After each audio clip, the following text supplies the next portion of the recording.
Hello everyone, आज के इस वीडियो में हम डिस्कस करेंगे क्लास 12th की हिस्ट्री का जो हमारी सेकंड बुक है, इसका चैप्टर नंबर 8। ठीक है।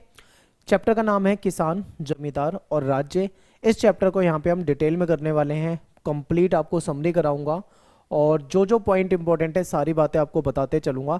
आपको एक चीज़ का ध्यान रखना है, क्योंकि चैप्टर जो है काफ़ी बड़ा है, तो आपको वीडियो भी लंबी होगी और आपको बहुत ध्यान से देखना है, अच्छे तरीके से समझना है। ठीक है, तो चलिए स्टार्ट करते हैं, देखते हैं आगे।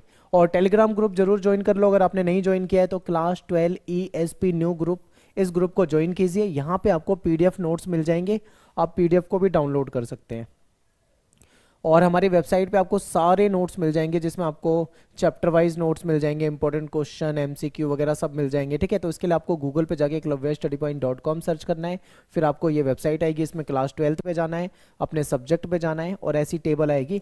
इन टेबल में जाके आप जो चाहो वो पढ़ सकते हो। ठीक है, सब कुछ आपको फ्री में अवेलेबल है, तो आप हमारी वेबसाइट पे जरूर विजिट करें।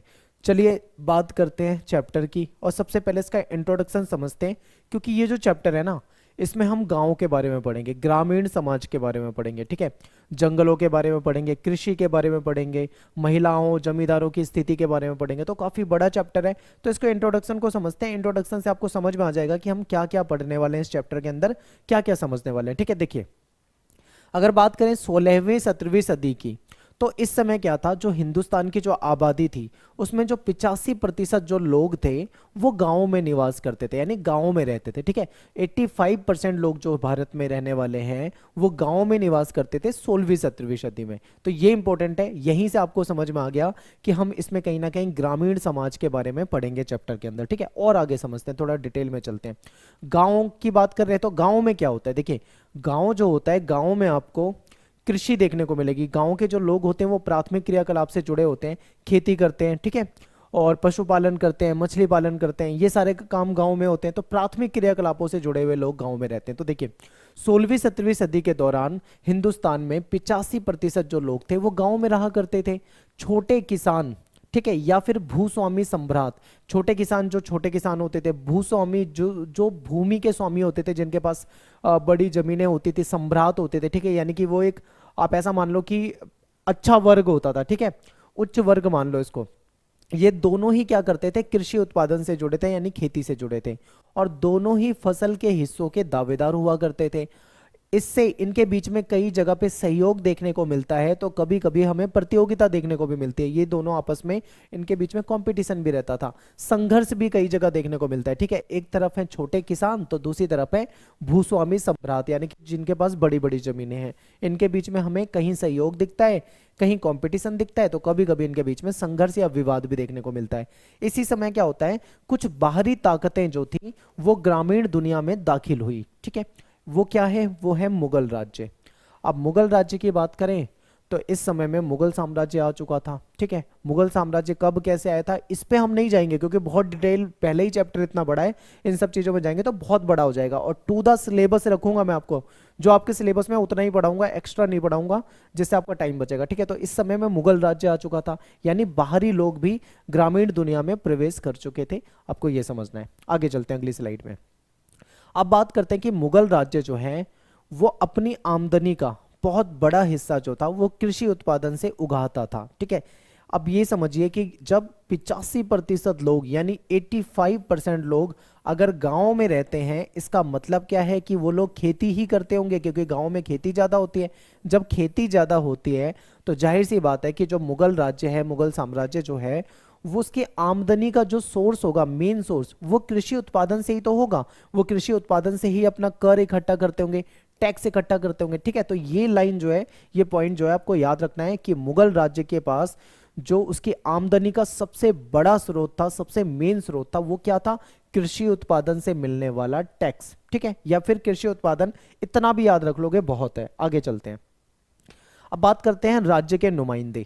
अब यहाँ पे एक चीज समझिए कि राज्य का मतलब क्या होता है। राज्य का मतलब, जैसे आप पढ़ते हो ना, जम्मू कश्मीर, हिमाचल, ठीक है, पंजाब, ये राज्य नहीं है। आप इस उस वाले राज्य से कनेक्ट मत करना। राज्य का मतलब यहाँ पे होता है सरकार से। ठीक है, अब सरकार कोई ऐसी सरकार तो है नहीं जैसे आज के समय में लोकतांत्रिक सरकार होती है, नहीं। सरकार उस समय किसकी थी भाई, मुगल सत्ता में थे तो मुगलों की ही सरकार मान लो, मुगलों के हाथ में ही सब कुछ था, यानी जो सत्ता में है वो राज्य है। ठीक ठीक है। इस समय जो सत्ता में है वो उस समय राज्य था। यानी राज्य के नुमाइंदे का मतलब होता है सरकार के, सत्ता के जो अधिकारी लोग होते हैं, जो कर्मचारी लोग होते हैं, उनके बारे में यहाँ पे बात की जा रही है। ठीक है, तो समझना, एक एक पॉइंट को आपको बहुत डिटेल में समझते हुए चलना है, कंफ्यूजन नहीं होनी चाहिए। ठीक है, आगे चलते हैं। पहला पॉइंट देखिए, राजस्व निर्धारित करने वाले जो राज्य के नुमाइंदे होते थे, राज्य की तरफ से जो आते थे, सत्ता सरकार की तरफ से जो आते थे, मुगलों की तरफ से जो आते थे, वो लोग क्या करते थे, राजस्व को निर्धारित करते थे। राजस्व का मतलब होता है टैक्स से, यानी ये लोग टैक्स को निर्धारित करते थे कि भाई कितना टैक्स देना है, निर्धारित हो गया पहला पॉइंट। दूसरा पॉइंट क्या है, जब टैक्स निर्धारित हो जाएगा तो राजस्व वसूली करने वाले, फिर राजस्व की वसूली जो करनी है, टैक्स को कलेक्ट जो करना है, कलेक्शन जो करना है, वो आ जाता है। ठीक है, तो सेकंड पॉइंट हो जाएगा। थर्ड पॉइंट पे चलते हैं, हिसाब रखने वाले। अब भाई देखो, टैक्स निर्धारित हो गया है, टैक्स की वसूली हो गई है, तो अब हिसाब किया जाएगा ना, कहां से टैक्स आया, कितना आया, कहां पे टैक्स नहीं आया, किसने टैक्स जमा करा, किसने टैक्स नहीं जमा करा, यानी किसने राजस्व दिया, किसने राजस्व नहीं दिया, उसको हिसाब रखने वाले ये सब क्या होते थे, राज्य के नुमाइंदे होते थे। यानी एक व्यक्ति ऐसा होगा जो टैक्स का हिसाब रखेगा, एक व्यक्ति ऐसा होगा, मतलब कुछ व्यक्ति ऐसे होंगे जो टैक्स को कलेक्ट करेंगे, कुछ व्यक्ति ऐसे होंगे जो टैक्स को निर्धारित करेंगे। ये सब राज्य के नुमाइंदे होते थे। ठीक है, अगली स्लाइड पे चलते हैं, फोर्थ पॉइंट देखते हैं। ग्रामीण समाज पर काबू रखने की कोशिश करते थे। ये लोग गांव के लोगों को, यानी ग्रामीण समाज को अपने कंट्रोल में रखने की कोशिश करते थे, कहीं इनके नियंत्रण से वो बाहर ना चले जाएं, इस चीज का भी ध्यान रखते थे। ठीक है, अब चलते हैं नेक्स्ट पांचवें पॉइंट पे, ये ज्यादा इंपॉर्टेंट है, इसको भी आपको समझना है। देखिए, ये लोग तसल्ली करना चाहते थे कि खेतों की जो जुताई है ना, और राज्य को जो उपज से जो हिस्सा मिलता है, यानी जो राजस्व मिलता है, जो टैक्स मिलता है, जो धन मिलता है, वो समय पर मिल जाए। ठीक है, ये लोग इस चीज का ध्यान रखते थे, तसल्ली करना चाहते थे कि खेतों की जुताई होती रहे सही तरीके से।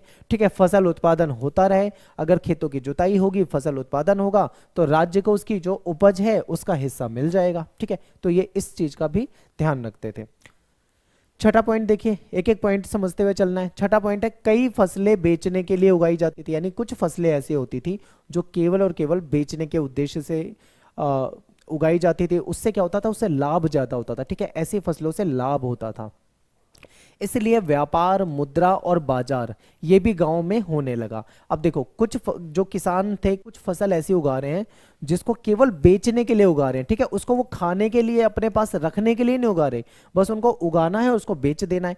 तो बेचने का मतलब क्या है, बेचने की बात आ रही है, यानी कि व्यापार हो गया ना। बेचने का मतलब यानी जब बेचेंगे तो भाई व्यापार होगा, व्यापार होगा तो मुद्रा आएगी, मुद्रा होगी तो कहीं ना कहीं बाजार, इन सब की जरूरत पड़ेगी। तो ये सारी चीजें गांव में आने लगी थी। इसके कारण क्या होता है, खेती वाले इलाके जो है वो धीरे धीरे शहर से कनेक्ट हो गए, यानी शहरों से जुड़ने लगे।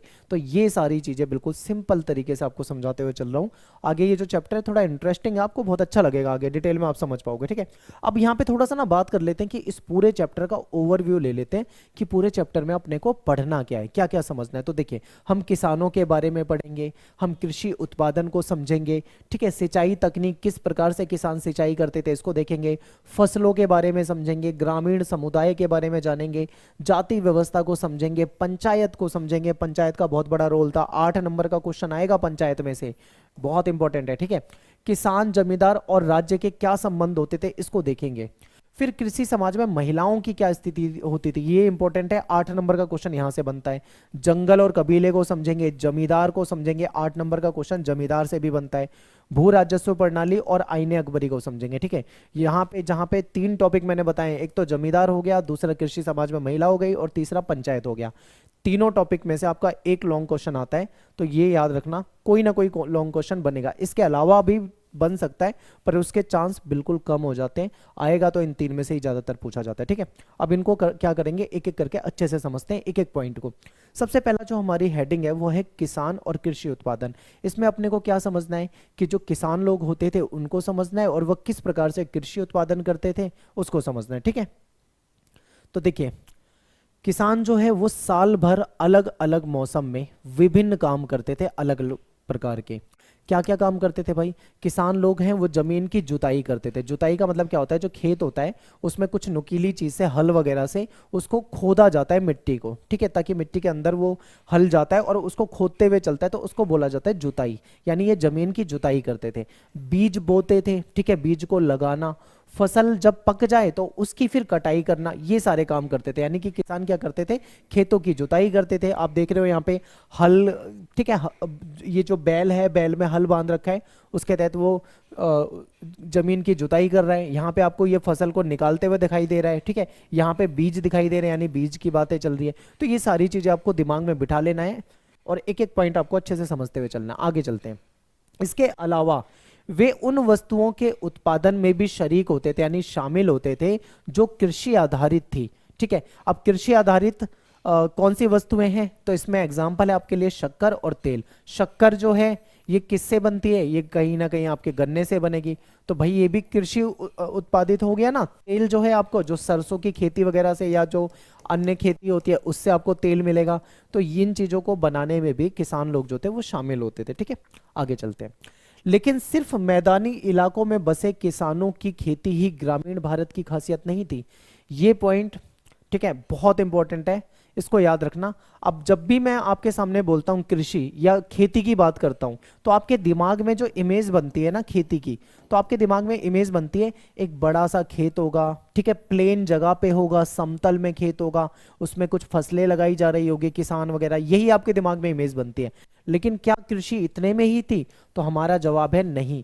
केवल समतल भारत में, समतल हिस्से में खेती को हम खेती नहीं मानेंगे। खेती जो थी वो ऐसी जगह में भी होती थी जहां पर, ठीक है, उबड़ खाबड़ जगह हो, पहाड़ी पहाड़ी एरिया में भी खेती होती थी, जहां पहाड़ है। अब समतल तो है नहीं, खेती तो वहां पे भी होती थी। तो हमें जब भी खेती की बात करनी है, कृषि की बात करनी है, तो हमें केवल मैदानी इलाकों की बात नहीं करनी, बल्कि अन्य किसानों की भी बात करनी है, जो कि हम आगे समझेंगे, ठीक है। देखिए, कई ऐसे क्षेत्र भी होते थे जो सूखी जमीन के विशाल हिस्सों पर, यानी सूखी जमीन होती थी, बड़े बड़े उसके हिस्से थे, पहाड़ी वाले जो इलाके थे, खेती तो वहां पे भी होती थी। अब पहाड़ी इलाके समतल नहीं होते हैं, ठीक है, उबड़ खाबड़ होते हैं, सूखे होते हैं, लेकिन वहां पे भी खेती की जाती थी। कैसे खेती की जाती थी, तो उसे भी देखेंगे, ठीक है। जहां उस तरह की खेती नहीं हो सकती, क्योंकि जो नॉर्मल जगह पे जो खेती हो सकती है, पहाड़ी इलाके में उस तरीके से खेती नहीं हो सकती, ठीक है। जैसे कि ज्यादा उपजाऊ जमीनों पे जो खेती कर सकता है किसान, पहाड़ी इलाके में वो उस तरीके से खेती नहीं कर सकता। क्यों नहीं कर सकता भाई, पहाड़ी इलाके में उसको समतल प्लेन नहीं मिलता, बहुत जतन करने पड़ते हैं, बहुत मेहनत करनी पड़ती है, तब जाके पहाड़ी इलाकों में खेती कर पाता है किसान, ठीक है। अब आप एक बार ना इसको बहुत ध्यान से देखो। एक नॉर्मल खेत में तो खेती हो सकती है, ये पहाड़ी इलाका है। अब आप देखो कि किस प्रकार से यहाँ पे खेती हो रही है। ये सीढ़ी नुमा खेती कहा जाता है, ऊबड़ खाबड़, ऊंचा नीचा, कहाँ पे ऊंचाई नीचाई, यहाँ खेत बना दिया, यहाँ से पानी की जगह जा रही है, ठीक है। तो किस तरीके से, मतलब यहाँ पे खाइयाँ होती हैं गहरी, और वहाँ नदियाँ बह रही होती है, पहाड़ों से पानी आ रहा होता है, ठीक है, जल धाराएं होती है, उसके बीच में जो जमीन होती है, किस प्रकार से, कितनी मुश्किल से वो खेती करते हैं। लेकिन हमको खेती में इसको भी काउंट करना है, ठीक है। यानी कि समतल मैदानी इलाकों को भी काउंट करेंगे, पहाड़ी इलाकों को भी काउंट करेंगे, और जो कुछ जंगली एरिया भी थे उसको भी देखते हैं। देखिए, इसके अलावा भूखंड, यानी जो भूमि का टुकड़ा होता है, उसका एक बहुत बड़ा जो हिस्सा था वो जंगलों से घिरा हुआ था, ठीक है। बहुत बड़े बड़े हिस्से में जंगल होते थे। इस तरह जब कृषि समाज की हम बात करेंगे, तब हम इन भौगोलिक विविधताओं का भी ख्याल रखेंगे, ठीक है। ये जो भौगोलिक विविधता है, ये जो वैरायटी है, कहीं समतल है, कहीं उबड़ खाबड़ है, कहीं पहाड़ी एरिया है, कहीं जंगली एरिया है, इन सारी विविधताओं को, सारी वैरायटी को हम अपने दिमाग में रखेंगे, ठीक है। तब कृषि समाज की बात करनी है। आगे चलते हैं। अब बात करते हैं स्रोतों की तलाश। स्रोत यानी सोर्स क्या है। अब आप कहोगे कि भाई हम मुगल टाइम की खेती के बारे में पढ़ रहे हैं, तो ऐसे कौन से सोर्सेज है, ऐसे कौन से स्रोत हैं जिससे हमको इनके बारे में जानकारी मिलती है कि भाई ऐसे ऐसे खेती होती थी, ये लोग खेती करते थे, और जमीन का सिस्टम क्या था, सारी चीजें जो हमें कैसे पता लगेगी। तो उस स्रोत में देखते हैं। सबसे, देखो, दो तीन स्रोत हैं, लेकिन जो सबसे मेन माना जाता है वो माना जाता है आईने अकबरी, ठीक है, आईने अकबरी। लेकिन अभी हम इसको थोड़ा और अच्छे से समझेंगे, दो चार पॉइंट और एक्स्ट्रा भी है। देखिए, 16वीं और 17वीं सदियों के कृषि इतिहास को समझने के लिए हमारे जो मुख्य स्रोत हैं वो ऐतिहासिक ग्रंथ व दस्तावेज है। यानी कि ऐसे ऐतिहासिक ग्रंथ और ऐसे दस्तावेज जो मुगल दरबार की निगरानी में लिखे गए थे, ठीक है, इनसे हमको पता लगता है खेती के बारे में कि किस प्रकार से खेती होती थी। अब देखो, क्योंकि देखो किसान लोग जो है ना, वो थोड़ी अपने बारे में लिखते थे। किसान तो अपने बारे में कुछ लिख के गया नहीं जो हमें उसके बारे में पता लग जाए। लिखने वाला कौन था, मुगल दरबार लिखवाता था, ठीक है। तो इसलिए ग्रामीण समाज के क्रियाकलापों की जानकारी जो है हमें उन लोगों से नहीं मिलती जो खेतों में काम करते थे। इसलिए आईने अकबरी जो है इसको एक महत्वपूर्ण ऐतिहासिक ग्रंथ माना जाता था। ठीक है, आईने अकबरी को क्या माना जाता था? एक बहुत ही इंपॉर्टेंट ग्रंथ माना जाता था, क्योंकि आईने अकबरी में उस दौर में जो खेती होती थी उसके बारे में हमको जानकारी मिलती है। ठीक है, अब थोड़ा सा ना आईने अकबरी को समझते हैं, इसका हल्का इंट्रोडक्शन देखो। आईने अकबरी जो है ये अकबर के दरबार में एक इतिहासकार था जिसका नाम था अबुल फजल। अबुल फजल के द्वारा लिखी गई है आईने अकबरी। ठीक है, आईने अकबरी किसके काल में लिखी गई थी? तो अकबर के काल में, ये आपको याद रखना है।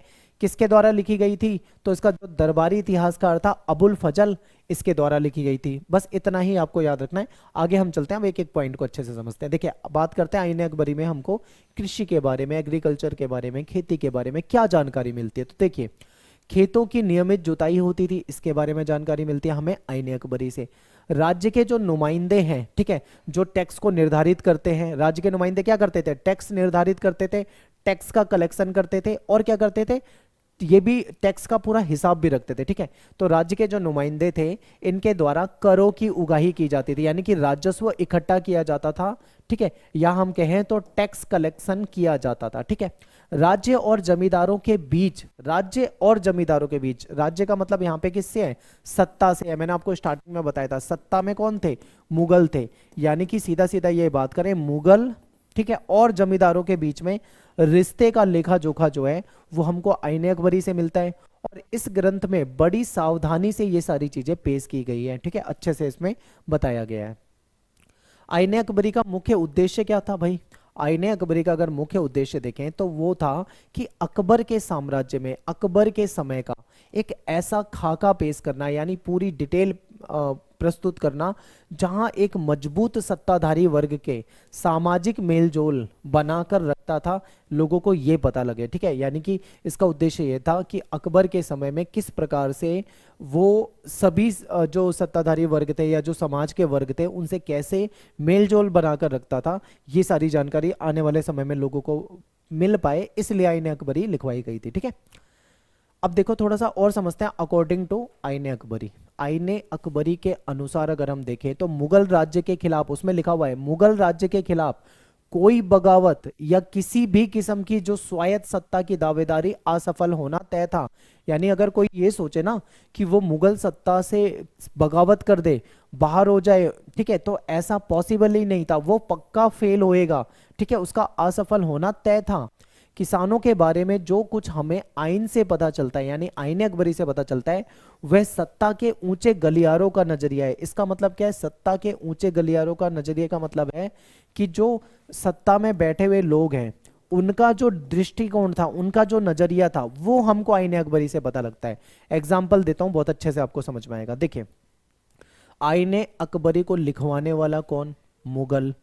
और आईने अकबरी को लिखने वाला कौन? मुगल दरबार का दरबारी इतिहासकार। तो वो क्या लिखेगा उसमें? उसमें वो वही लिखेगा जो उसके ऊपर वालों को पसंद होगा, जैसे उसको निर्देश मिले होंगे, उन्हें जो निर्देश मिले होंगे वो वैसा ही लिखेगा। अगर कोई सच्ची बात लिख देगा जो कि मुगल दरबार के खिलाफ जा रहा है, तो भाई फिर क्या होगा? उसके साथ उसको सजा मिल जाएगी। तो इसलिए वो कोई भी चीज ऐसी नहीं लिखेगा जो उसके मन मर्जी की हो, वो सत्ता के नजरिए से लिखेगा, यानी सत्ता के जो ऊपर से जो सोच रहे होंगे उनके नजरिए से लिखेगा। ठीक है, तो ये होता है इसका मतलब। आगे देखते हैं, हम आइन की जानकारी के साथ साथ उन स्रोतों का भी इस्तेमाल कर सकते हैं जो मुगलों की राजधानी से दूर के इलाकों में लिखे गए। देखिए, अभी तक हमने क्या करा? एक स्रोत यूज करा, एक सोर्स यूज करा, जो है आईने अकबरी। आईने अकबरी से, इसको शॉर्ट में आइन लिख देते हैं, इससे हमें जो भी कृषि के बारे में जानकारी मिलती है उस समय की, वो हमने डिस्कस किया। लेकिन इसके अलावा भी कुछ अदर और सोर्सेज थे, कुछ अन्य और ग्रंथ थे और डॉक्यूमेंट्स या फिर दस्तावेज मिले हैं लिखित में, जिससे हम जानकारी प्राप्त कर सकते हैं। ठीक है, जो कि मुगलों की राजधानी से दूर इलाकों में लिखे गए थे। इसमें क्या है? 17वीं और 18वीं सदी के गुजरात, महाराष्ट्र, राजस्थान, ठीक है, यहां से जो मिलने वाले दस्तावेज हैं जो सरकार की आमदनी का विस्तृत जानकारी देते हैं, इससे भी हमें कुछ ना कुछ जानकारी मिल जाएगी। ठीक है, अब देखो गुजरात कहाँ पे? ये, ठीक है, राजस्थान, महाराष्ट्र, यानी इन हिस्सों से भी कुछ ऐसे ग्रंथ मिले हैं जिससे कि अपने को क्या मिलती है? जानकारी मिलती है। ठीक है, उस समय की कृषि के बारे में, मुगल सत्ता के बारे में। ठीक है, आगे देखते हैं। इसके अलावा जो ईस्ट इंडिया कंपनी है, इसके भी कुछ ऐसे डॉक्यूमेंट मिले हैं जो पूर्वी भारत में कृषि संबंध का उपयोगी खाका पेश करते हैं, यानी कि आईने अकबरी से कृषि के बारे में जानकारी मिल गई, महाराष्ट्र से, राजस्थान से, गुजरात से मिलने वाले जो दस्तावेज है उससे जानकारी मिल गई, और ईस्ट इंडिया कंपनी यानी अंग्रेजों के द्वारा जो लिखे गए दस्तावेज है उससे जानकारी मिल जाती है। ठीक है, ये सभी स्रोत जो है किसानों के बारे में, जमींदारों के बारे में और राज्य के बीच जो इनके बीच में कभी कभी जो झगड़े तन जाते थे उसके बारे में भी जानकारी देते हैं। ये स्रोत हमें समझने में हमारी मदद करते हैं कि किसान जो है वो राज्य को किस नजरिए से देखता था। ठीक है, किसान कैसे राज्य को देखता था, किसी राज्य को, ये भी इसमें देखा जाता है, और राज्य से उन्हें कैसे न्याय की उम्मीद थी इसको भी देखा जाता था। ठीक है, ये सारी जानकारी अपने को इन स्रोतों से, इन सोर्सेज से मिल जाती है। आगे देखते हैं, नेक्स्ट है किसान और उनकी जमीन। ठीक है, किसान जो थे और उनकी जमीन, उसके बारे में पढ़ते हैं, उसके आधिपत्य को लेकर पढ़ते हैं। चलिए आगे देखते हैं। देखिए मुगल काल में क्या है, भारतीय फारसी स्रोत जो है उससे जानकारी क्या मिली है कि किसान के लिए एक शब्द यूज किया जाता था, उसको रैयत कहा जाता था या मुजरियान कहा जाता था। ठीक है, जो रैयत शब्द है ये किसान के लिए ही यूज किया जाता था, इस्तेमाल किया जाता था। कई बार किसान के लिए आसामी जैसे शब्द भी मिलते हैं। ठीक है, किसान को हम किसान तो कह रहे हैं लेकिन इसके लिए कई और शब्द भी यूज किए जाते थे। कभी कभी उसको आसामी कह दिया जाता था, कई जगह पे उसको रैयत कह दिया जाता था, कई जगह पे इसको मुजरियान कह दिया जाता था। ठीक है, तो ये सारे शब्द जो है वो किसान के लिए ही भारतीय फारसी स्रोत जो है इनसे हमको जानकारी मिलती है। अगला है 17वीं सदी के स्रोत। दो तरह के किसानों की चर्चा करते हैं। ठीक है, 17वीं सदी में जो सोर्सेज मिले हैं उससे हमें दो प्रकार के किसानों के बारे में जानकारी मिलती है। ठीक है, वो किसान कौन से हैं, एक है खुद कास्त और दूसरा है पाही कास्त।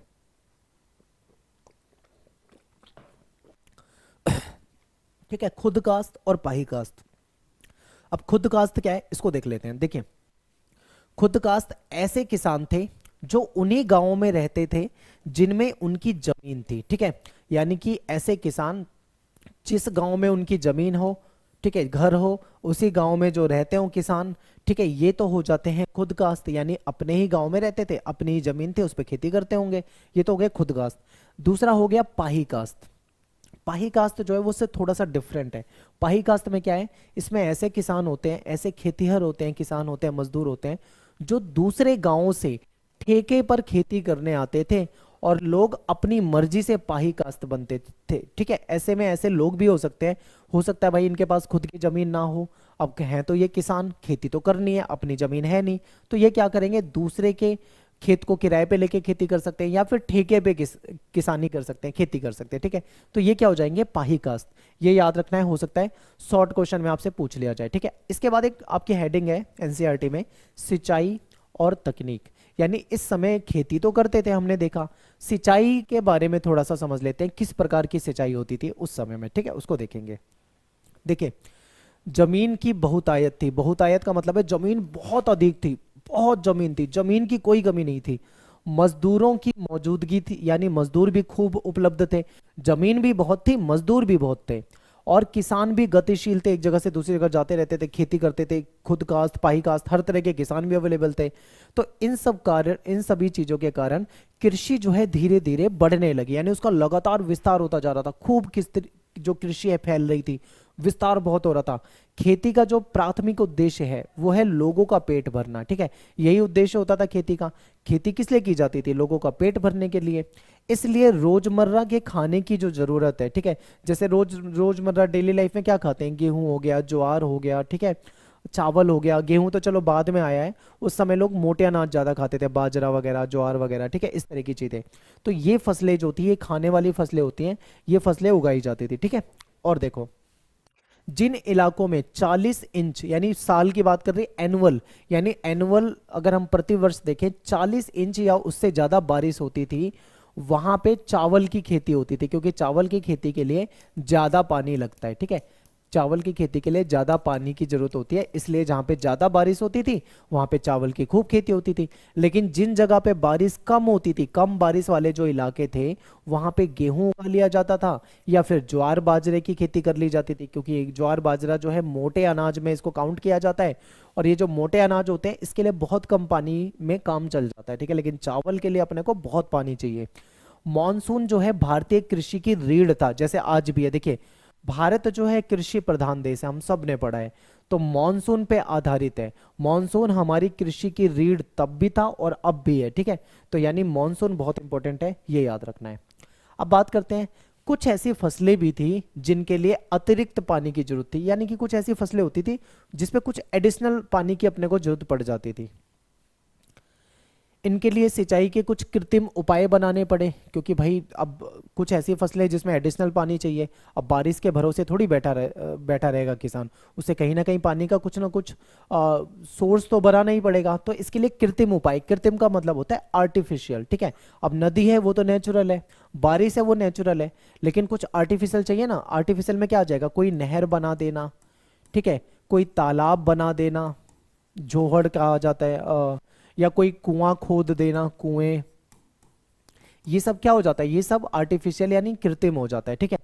तो उन्होंने कुछ कृत्रिम उपाय बनाने पड़े। सिंचाई कार्यों को राज्य की मदद मिलती थी, यानी जो राज्य का मतलब यहाँ मुगलों से, मुगलों की मदद मिलती थी, क्योंकि भाई उनको पता है जो उनको जो टैक्स मिलता है, राजस्व मिलता है, वो कृषि से मिलता है, इसलिए वो उसको सपोर्ट करते थे कि भाई ज़्यादा ज़्यादा खेती करो ताकि उनको ज़्यादा ज़्यादा टैक्स मिले।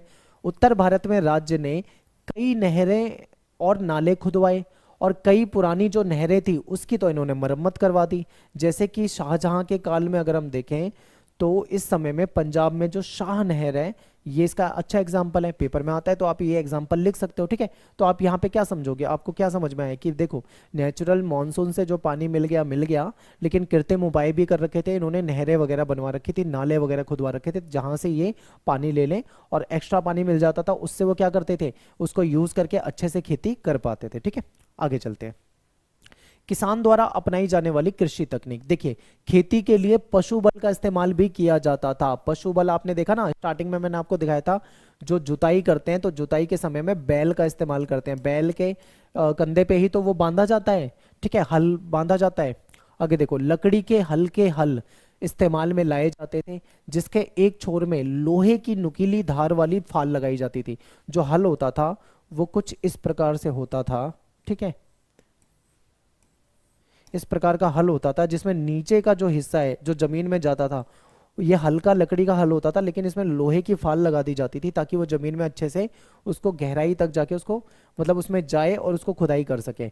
ऐसे हल मिट्टी को बहुत गहरे नहीं खोदते थे, जिसके कारण तेज गर्मी के महीने में नमी बची रहती थी, ठीक है। तो वो कुछ छोटे हिस्से तक उस फाल को लगाते होंगे जिससे कि वो ज्यादा गहराई तक ना जाए, ठीक है, ज्यादा गहरा नहीं जाएगा, तो वो कुछ ही इंच तक जमीन को खोदेगा, और वहां तक जो है, क्योंकि जमीन को खोदने के बाद उसकी नमी खत्म हो जाती है, तो इसलिए कम खुदाई करते थे ताकि जमीन के अंदर जो गर्मी के मौसम में नमी है वो बनी रहे, ठीक है। किसान जो है वो बैलों के जोड़े के सहारे खींचे जाने वाला जो बर्मा होता था, ठीक है, उससे बीज बोने के लिए भी इस्तेमाल करता था, और बीजों को हाथ से भी छिड़का जाता था, ठीक है, एक बर्मे में डाल दिया जाता है, उसमें उससे इस्तेमाल में आ जाता है। कभी कभी क्या होता है कि ऐसे भी हाथ से छिड़क देते हैं, ठीक है, जो जुताई हो जाती है उसमें बाद में हाथ से छिड़क देते हैं, तो ये भी रिवाज प्रचलन में था। और मिट्टी की गुड़ाई करना, साथ साथ में निराई करना, और लकड़ी के जो मूठ वाले लोहे के पतले धार वाले जो औजार होते थे वो काम में लाए जाते थे, ठीक है। जैसे आप ये देख रहे हो, ये कुछ लकड़ी के मूठ वाले ये हैं, ठीक है, ऐसे कुछ औजार जो थे ये निराई वगैरह करने के लिए, घास वगैरह निकालने के लिए, इन सब चीजों के लिए यूज किया करते थे। नेक्स्ट है फसलों की भरमार। इसमें समझते हैं फसल कौन कौन सी है। देखिए मौसम के दो मुख्य चक्र थे, ठीक है, मुख्य चक्र थे जिसमें ये क्या करते थे, खेती करते थे। पहला हो जाएगा खरीफ और दूसरा हो जाएगा रबी। खरीफ जो जो खेती होती है वो नॉर्मली जून सितंबर वगैरह में होती है, ठीक है, और रबी जो है ये आपका अक्टूबर नवंबर दिसंबर जनवरी फरवरी मार्च इन महीनों में खेती होती है। तो खरीफ और रबी की इनकी दो फसलें होती थी, एक पतझड़ वाली तो दूसरी बसंत वाली। सूखे इलाके और बंजर जमीन को अगर हम छोड़ दें तो ज्यादातर जो जगह है वहां पे साल में कम से कम दो फसल तो उगा ही लेते थे, यानी एक साल में अगर हम देखें तो मोस्टली ये दो फसल तो उगा ही लेते थे एक साल में, ठीक है। और जहां पे बारिश अच्छी होती हो, सिंचाई के साधन उपलब्ध हो, वहां पे ये साल में, एक साल में 3-3 फसलें उगा लेते थे, ठीक है। अगर पानी खूब उपलब्ध है तो आराम से 3 फसलें उगा लेते थे। इसकी वजह से क्या था, पैदावार में भारी विविधता पाई गई, यानी बहुत ज्यादा वैरायटी देखने को मिलती है। अलग अलग प्रकार की ये लोग क्या करते थे, फसलें उगा लेते थे, क्योंकि इनको क्या होता, इनके पास बारिश थी, ठीक है, इनके पास पानी अवेलेबल था। तो जब खूब पानी होगा, बारिश भी अच्छे से आ रही होगी, तो ऐसे में इनको क्या होगा, पानी की कोई कमी नहीं होगी, अच्छे से ये फसलें उगा पाएंगे। तो साल में 3-3 फसलें उगा रहे थे। आईने अकबरी से हमको ये जानकारी मिलती है कि दोनों मौसम मिलाकर, ठीक है, रबी और खरीफ दोनों को अगर हम मिला दें, तो मुगल प्रांत का जो आगरा था उसमें 39 किस्म के 39 किस्म की फसलें उगाई जाती थी। दिल्ली प्रांत की बात करें तो यहाँ 43 फसलों की पैदावार होती थी, ठीक है। बंगाल की बात करें तो सिर्फ चावल की यहाँ पे 50 किस्में पैदा होती थी। तो आप सोचो कितनी ज्यादा वैरायटी यहाँ पे है। 43 तरह की फसलों की पैदावार कर रहे हैं दिल्ली में, आगरा में 39 किस्म की फसलें उगाई जा रही है। तो कितनी ज्यादा यहाँ पे वैरायटी, विविधता आपको देखने को मिल रही है। फिर एक बात आ जाती है जिनसे कामिल, ये आपके पेपर में आया हुआ है, ठीक है, ये आपके एमसीक्यू में पूछा जाता है। जिनसे कामिल का मतलब होता है सर्वोत्तम फसलें, यानी सबसे बेहतरीन फसलें, सबसे अच्छी फसलें। तो मुगल राज्य भी किसानों को ऐसी फसलों की खेती करने के लिए खूब बढ़ावा देता था, मोटिवेट करता था, क्योंकि इनसे राज्य को ज्यादा कर मिलता था, यानी क्योंकि राज्य को ज्यादा पैसा मिलता था, इससे टैक्स मिलता था, इसीलिए वो उसको उगाने के लिए उनको कहते थे कि ज्यादा से ज्यादा आप जिनसे कामिल वाली फसल जो है उसको उगाओ। कपास और गन्ने जैसी जो फसलें थी वो बेहतरीन फसलें होती थी, जिसको जिनसे कामिल में शामिल किया जाता था, ठीक है। गन्ने की फसल आपने देखी होगी, कपास आपने देखा होगा, जैसे रुई निकलती है, कॉटन निकलता है, ठीक है, कपड़े वगैरह बनाए जाते हैं। गन्ना आपने देखा ही होगा। अगला है कि मध्य भारत और दक्कनी पठार में फैले हुए जमीन के बड़े बड़े टुकड़े जो होते थे वहां पे कपास उगाई जाती थी, ठीक है, क्योंकि दक्कनी भाग जो है ना, वहां की मिट्टी जो है वो कपास के लिए ज्यादा सुटेबल है, तो यहाँ पे कपास लोग ज्यादा उगाया करते थे। बंगाल की बात करें तो बंगाल फेमस था चीनी के लिए, और चीनी किससे बनती है, गन्ने से बनती है, ठीक है। तिलहन और दलहन, यानी तेल, तिलहन का मतलब होता है जिससे तेल मिले, दलहन मतलब जिससे दालें मिले, ठीक है। ये नकदी फसलें होती है। नकदी फसलें मतलब जो पैसे के लिए कमाई जाती है, यानी कि इनको तुरंत बेचो और पैसा कमा लो, ठीक है। तो नकदी फसलें भी उगाई जाती थी, जैसे तिलहन में आपकी सरसों की खेती होती थी, ठीक है। दलहन में विभिन्न प्रकार की जो दालें होती हैं इनकी खेती की जाती थी। 17वीं सदी में, ठीक है, 17वीं सदी में दुनिया के अलग अलग जो हिस्से थे वहां से नई नई फसलें भी भारत में आने लगी थी।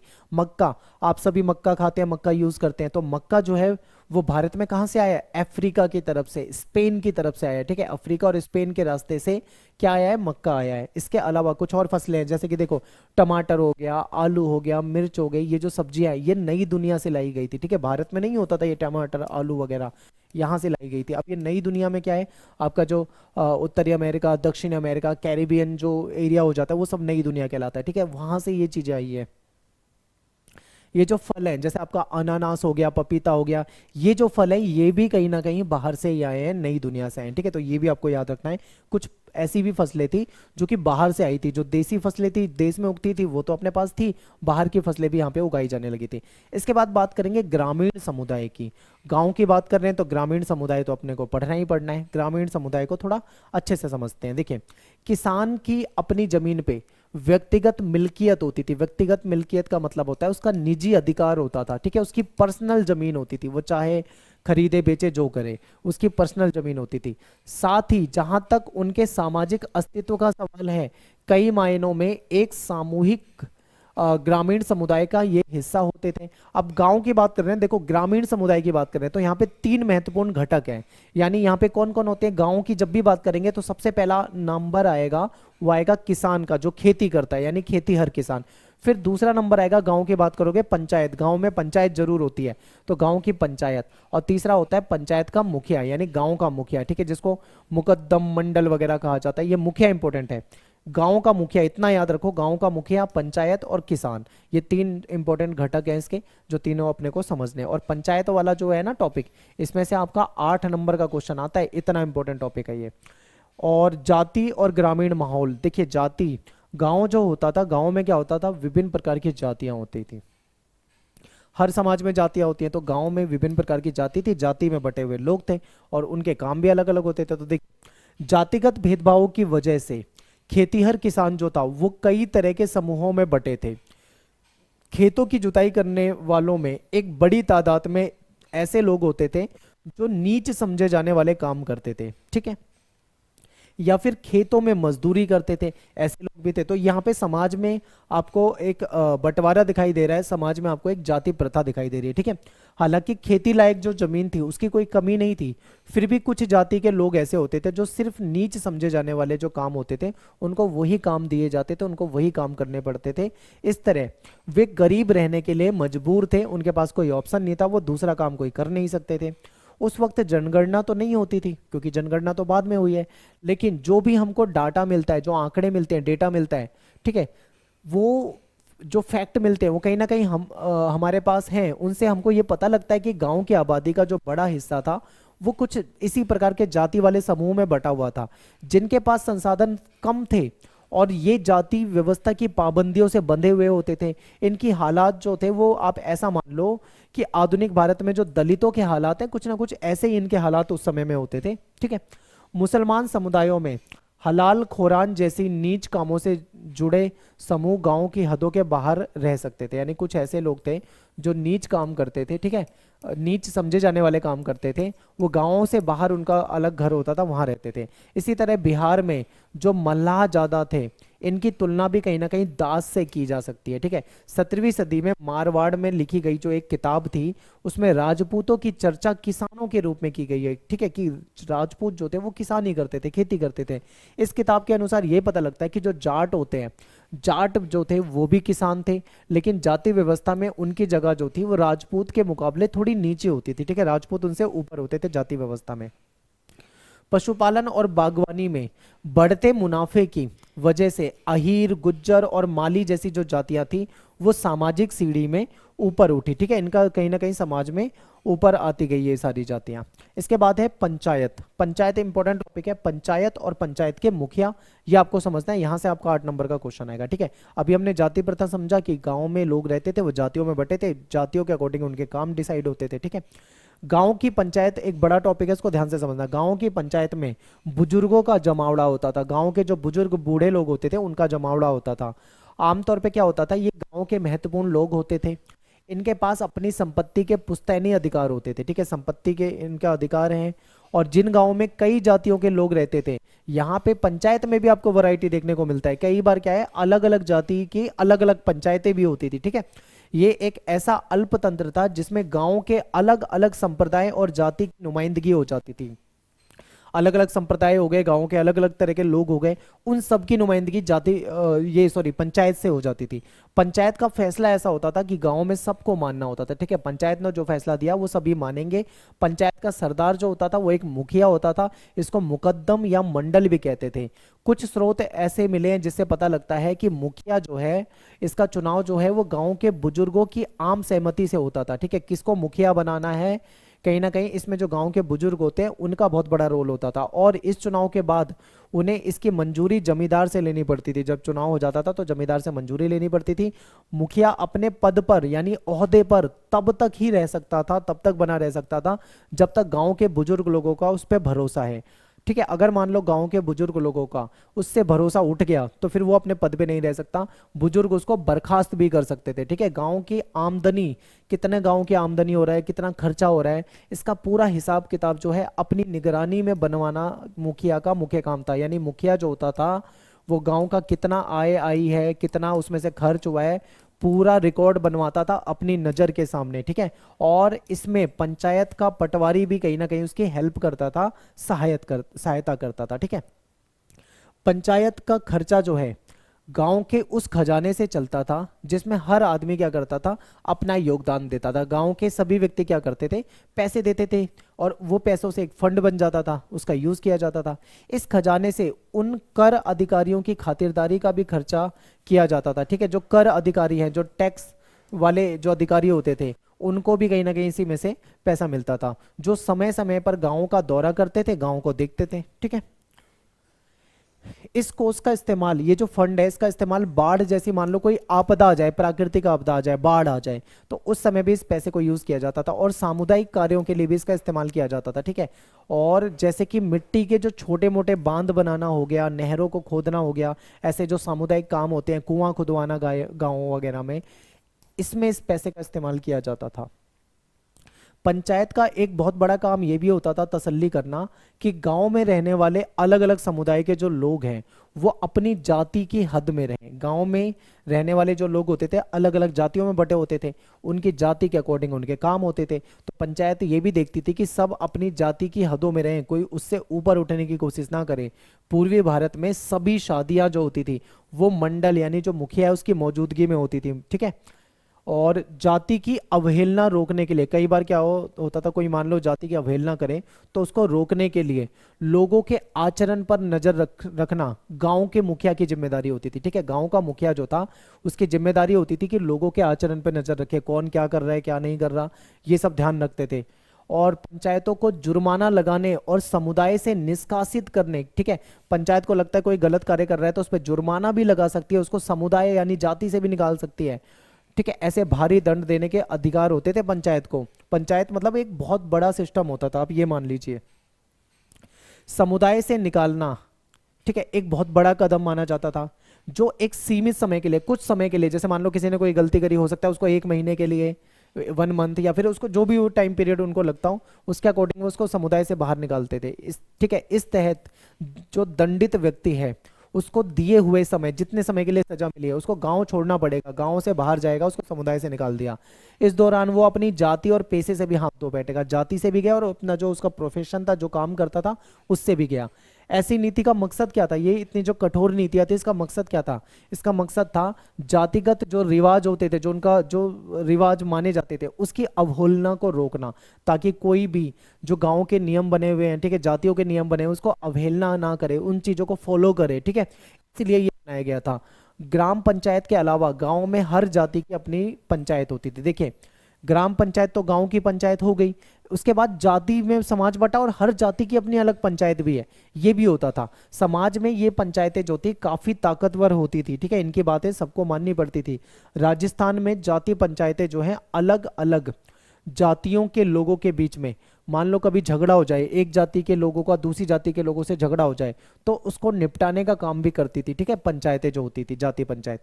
ये जमीन से जुड़े हुए जो झगड़े होते थे उसको सुलझाने का काम करती थी, तय करती थी कि शादियां जो है जातिगत मानदंडों के मुताबिक हो, जो जाति के, हर जाति के अपने रूल होते थे उसके अकॉर्डिंग ये शादी हो, ठीक है, या नहीं। और यह भी कि गांव के आयोजन में किसको किसके ऊपर तहरीर देनी चाहिए, इस चीज का भी ध्यान रखती थी, ठीक है।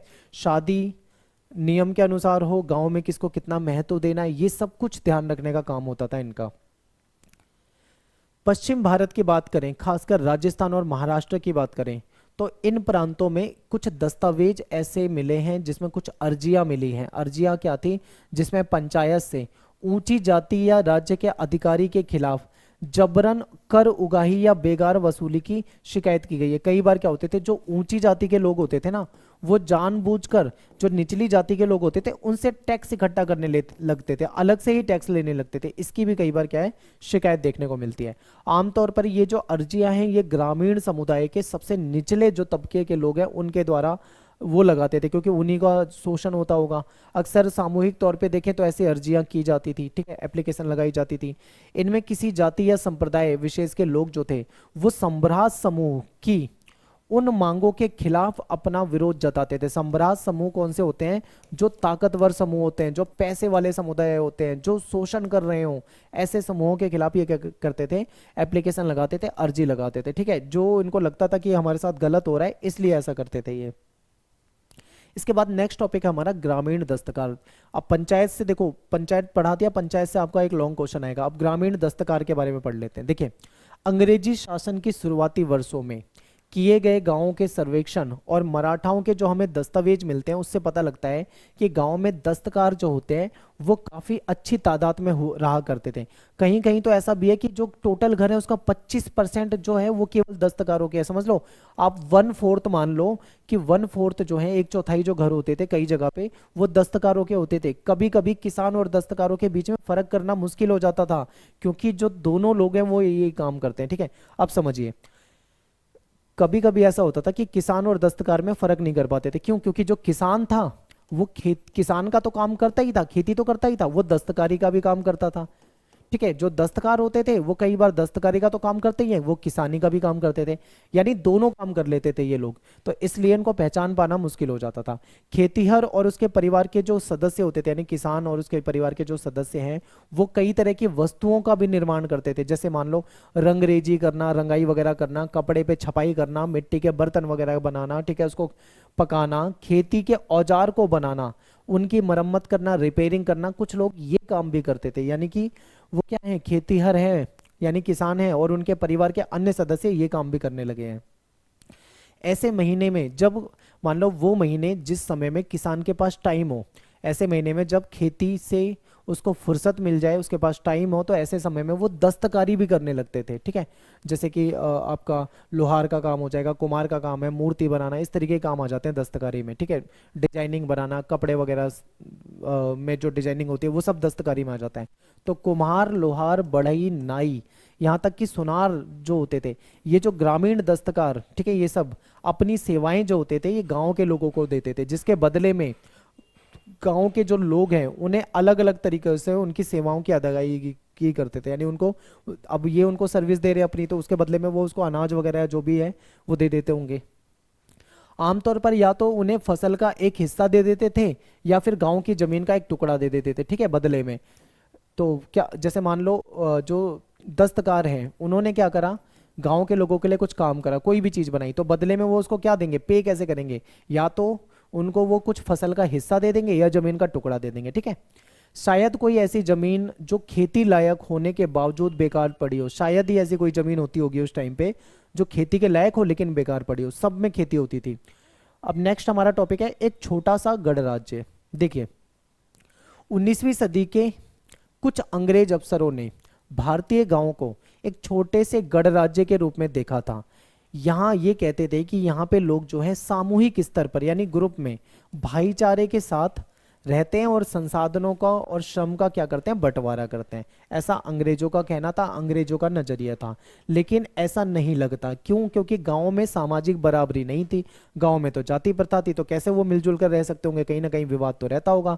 फिर संपत्ति का व्यक्तिगत मिल्कियत होती थी, लोगों की सबकी अपनी अपनी संपत्ति होती थी। साथ ही जाति और लिंग के नाम पर भी समाज में विषमता देखने को मिलती है। ठीक है, गहराई से देखेंगे तो हमें कहीं ना कहीं यहाँ पे विषमता देखने को मिलेगी। कुछ ताकतवर लोग ऐसे थे जो गांव के मसलों पर फैसले लेते थे, ठीक है, और कमजोर जो वर्ग थे उनका शोषण करते थे। तो हम कैसे कह सकते हैं कि बराबरी रहती हो गई। न्याय करने का अधिकार भी जो था वो उन्हीं के हाथों में था जो शोषण कर रहे हैं। तो सोचो, जब न्याय का अधिकार उन पे है तो वो क्या न्याय करेंगे। तो ये सब होता था। एक टॉपिक है हमारा कृषि समाज में महिलाएं।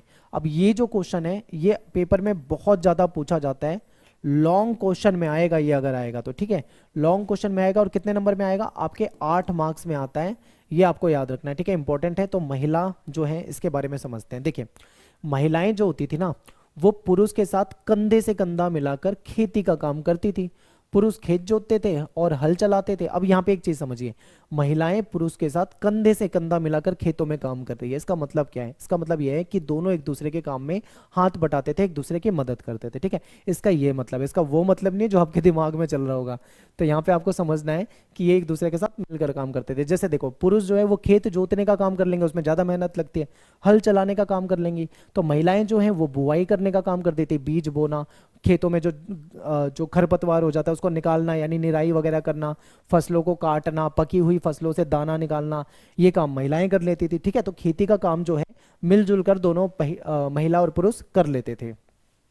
पश्चिमी भारत में जो रजस्वला महिला होती है उसको हल या फिर कुम्हार का चाक छूने की इजाजत नहीं थी। देखिए, जब महिला के पीरियड वगैरह आ जाते हैं, ठीक है, पीरियड में होती है, उस समय उसको कुछ चीज़ों की इजाज़त नहीं थी जो आप यहाँ पे देख रहे हैं।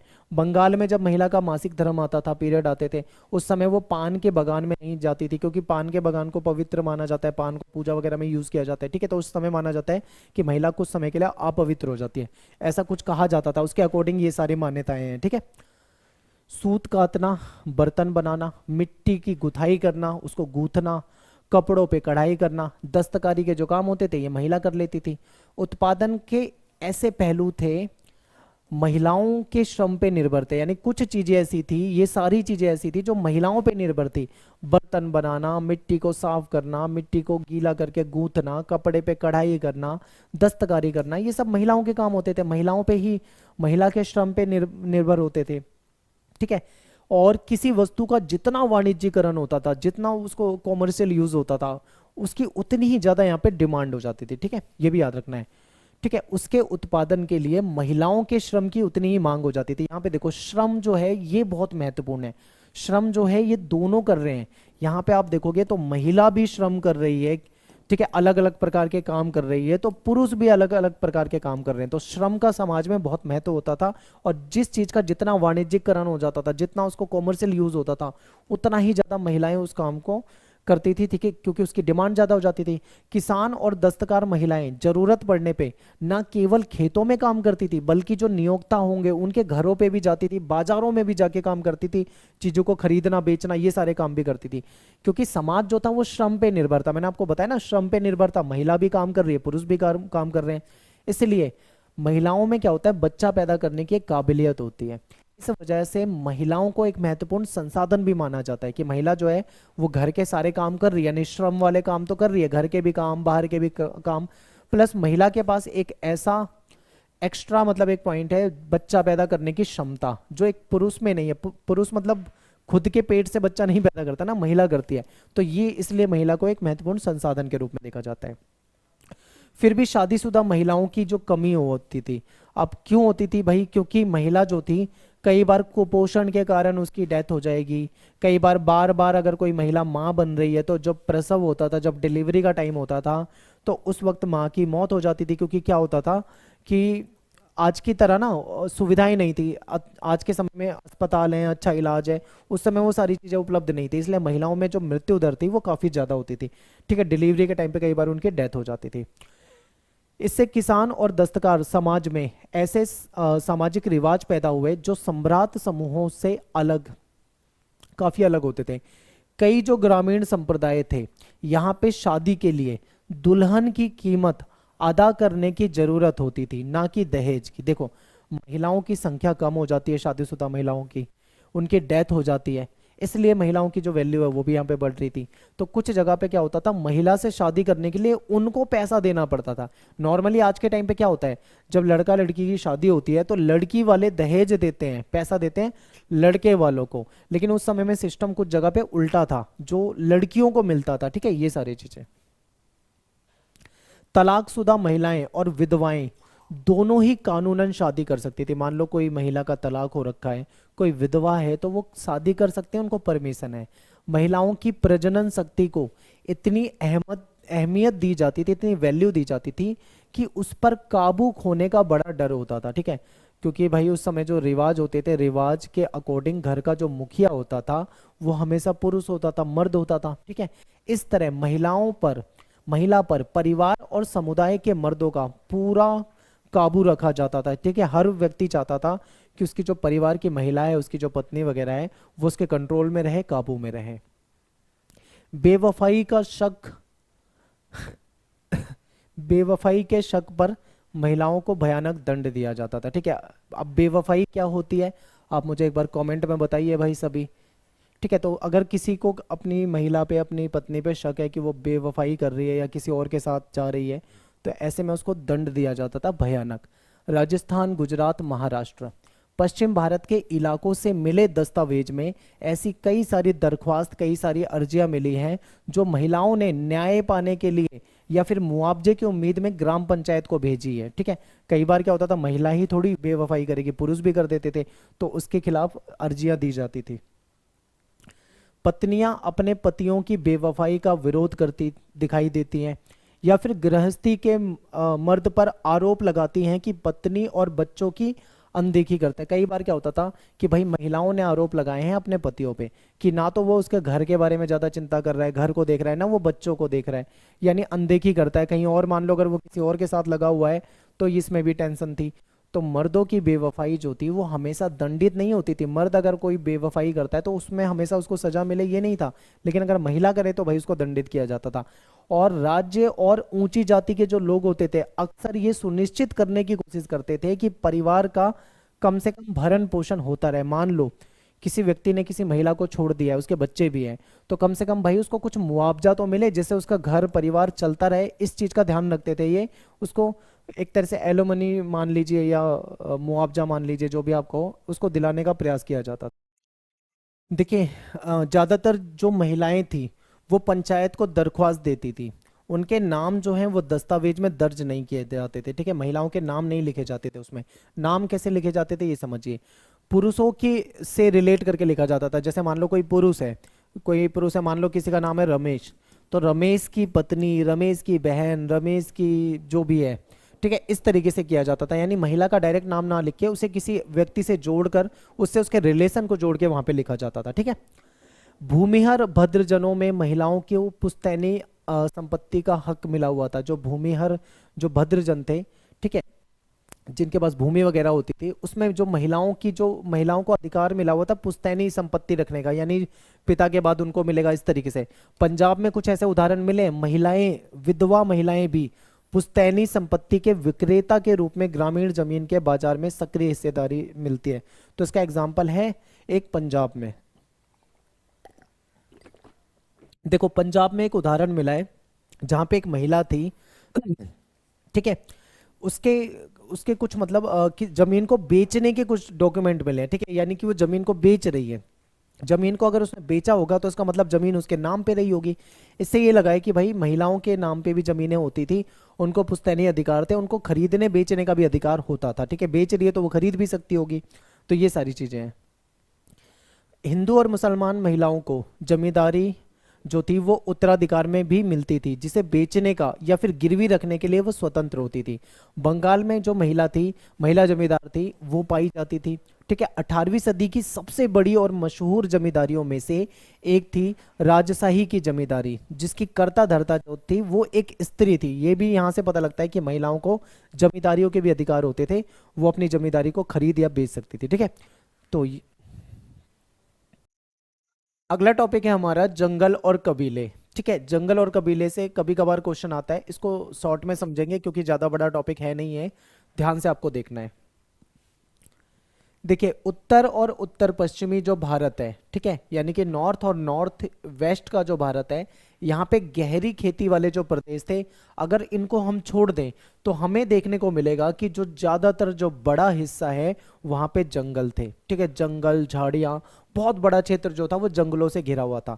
ऐसे इलाके झारखंड की तरफ, और अगर आप नॉर्थ इंडिया की ईस्ट इंडिया की तरफ जाते हो, ठीक है, पूर्वी भारत की तरफ जाते हो, या मध्य भारत की तरफ जाते हो, या फिर उत्तरी क्षेत्र, जैसे कि जो नेपाल वाला हिस्सा है, अभी मैप में भी आपको दिखाऊंगा ये वाला, ठीक है, नेपाल के आसपास का जो हिस्सा है, यहाँ पे आपको ज्यादातर जंगली एरिया यानी कि जंगल से घिरा हुआ एरिया दिखता है। फिर साउथ की तरफ जाते हो, अगर आप दक्षिण भारत की तरफ जाओगे तो जो पश्चिमी घाट है, ठीक है, और जो दक्कन का पठार है, यहाँ पे आपको जंगल दिखेंगे। और ऐसा अनुमान लगाया गया है कि एवरेज अगर हम देखें तो कम से कम 40% हिस्सा जो भारत का था वो जंगलों से घिरा हुआ था। ठीक है, ऐसा अंदाजा लगाया गया है, क्योंकि उस समय में जनगणना वगैरह ये सारी चीजें तो नहीं थी। ठीक है, लेकिन अंदाजा लगा लिया गया था, इसके अकॉर्डिंग बता रहे हैं। अब एक बार मैप को बहुत ध्यान से देखना है आपको। ठीक है, इधर के हिस्से में देखें तो यहाँ पे आपको जंगल ज्यादा नहीं देखने को मिलेगा। ठीक है, लेकिन अगर हम बात करते हैं पश्चिमी घाट की, ठीक है, अगर हम दक्षिण भारत में जाते हैं, ये पूरा का पूरा पश्चिमी घाट है, यहाँ पे पर्वत श्रृंखला है, तो पश्चिमी घाट में आपको जंगल दिखेगा। इधर जो है पूर्वी घाट है, ठीक है, ये जो इसके साथ साथ जैसे यहाँ पे पश्चिमी घाट है, ऐसे यहाँ पे पूर्वी घाट है, यहाँ पे भी आपको जंगल वाला एरिया दिखता है। इसके अलावा यहाँ पे सतपुरा की पहाड़ियाँ हैं। ठीक है, सतपुरा की पहाड़ियों के जो नीचे का ये जो हिस्सा बच रहा है, ये अलग से जो कलर किया हुआ है, ये जो हिस्सा है ना, ये पूरा का पूरा जो हिस्सा आप देख रहे हो, ये दक्कन पठार है। तो यहाँ पे क्या है, जंगल था।